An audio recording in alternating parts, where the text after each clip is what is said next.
The recent compromise of the TanStack library is not just another broken dependency, it reveals a fundamental flaw in how we trust software today. The real danger is not that you downloaded the wrong package, but that the entire system of trust itself has a single point of failure. By the end of this explanation, you will understand why your security team's current defenses are likely insufficient and what architectural shift is actually required to survive the next attack. For years, the narrative around software supply chain attacks has been one of developer error. The story goes that a developer accidentally included a malicious package, or failed to pin a version number, or clicked a phishing link. This framing is convenient because it places the blame on individual human mistakes. It suggests that if we just train developers better or use better tools, the problem disappears. But the recent incidents involving TanStack and Axios shatter that illusion. They demonstrate that the threat is not an isolated error in dependency selection. It is a systemic vulnerability inherent in the trust-based model that powers the modern internet. Consider the mechanics of the Axios compromise. In that incident, a maintainer account was hijacked through social engineering. Once the attackers gained access, they did not need to convince a developer to download a malicious file. They simply uploaded code to a package that already had 83 million weekly downloads.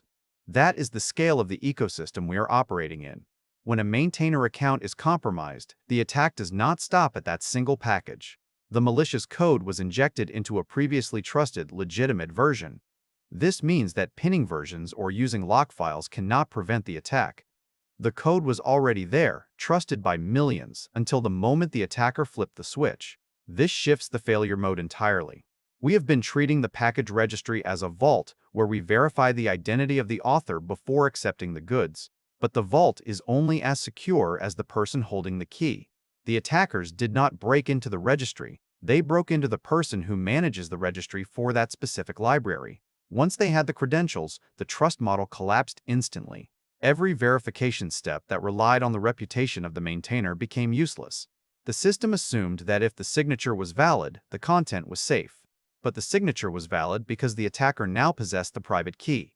Quick resource note: I keep a curated set of Amazon search links in the description for books, gear, and tools relevant to this channel's topics. Some are affiliate links, so I may earn a commission at no extra cost to you. Please consider supporting the channel by using those links if you find something useful. The situation becomes even more complex when we look at the propagation mechanism. In the TanStack breach, researchers identified a self-spreading mechanism that acted like a digital organism.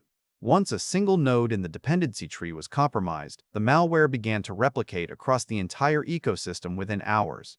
This is not a slow bleed of data. It is a rapid, automated infestation.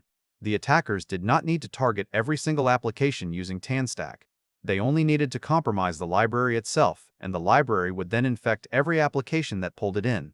This turns every production environment into a potential target for lateral movement, regardless of how rigorously individual developers vet their direct dependencies. This reality exposes a critical blind spot in our career and architectural thinking.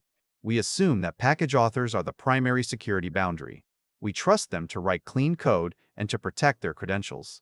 But in reality, the CI and CD pipelines and credential management systems surrounding those authors represent the single point of failure for the entire ecosystem. The assumption that the author is the fortress is wrong. The author is just the person standing in front of the gate. If the gate is opened from the inside, the fortress is breached. The industry response has been to emphasize production trade-offs. We are told to adopt immutable release setups and to use OIDC flows over traditional credentials. These measures are technically sound, but they introduce significant operational friction.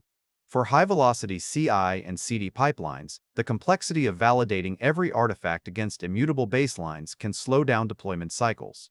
Practitioners are now facing a tension between security rigor and developer velocity. The current mitigation strategies may not scale without altering the fundamental trust model of package registries. We are trying to patch a system that was built on a foundation of human trust, which is inherently fragile. So what is the viable defense? The answer lies in shifting from per-package trust to system-wide zero-trust architectures. This means we stop relying on the reputation of the upstream maintainer. Instead, we validate build artifacts against immutable baselines that are independent of the source repository. This approach draws from principles like Spotify's autonomous culture, where teams are responsible for the end-to-end security of their services. It suggests that we must treat every build as untrusted until proven otherwise, regardless of who signed it. This shift requires a fundamental change in how we view software delivery. We can no longer assume that a package from a trusted source is safe. We must assume that the source is compromised until the artifact is verified by a system that does not rely on the same credentials. This means building a defense that does not depend on the security of the maintainer's login. It means creating a system where the failure of one credential does not cascade into a failure of the entire network. The goal is to make the propagation of malware impossible, even if the initial entry point is successful. The TanStack and Axios incidents are not just warnings about specific libraries. They are a demonstration of a broader, evolving threat vector. They show that our current reliance on human credential security is a critical single point of failure. The mini-Shai-Hulud mechanism identified in these breaches proves that a single compromised node can propagate malware across the entire dependency tree within hours. This is not a problem that can be solved by better password policies or more training. It requires a complete rethinking of the trust model. The path forward is not easy. It demands that we accept more complexity in our operational workflows. It means accepting that speed and security are often in tension, and that we must choose security when the stakes are this high. But the alternative is a future where every software update is a potential vector for catastrophic failure. We must move beyond the idea that the package author is the gatekeeper. We must build systems where the gatekeeper is the system itself, not the person holding the key. Thanks for watching all the way to the end. I am a one-person team working hard to make each video better than the last. Subscribe if you found value. It is the best way to show support. Drop a comment with your biggest takeaway. See you in the next video.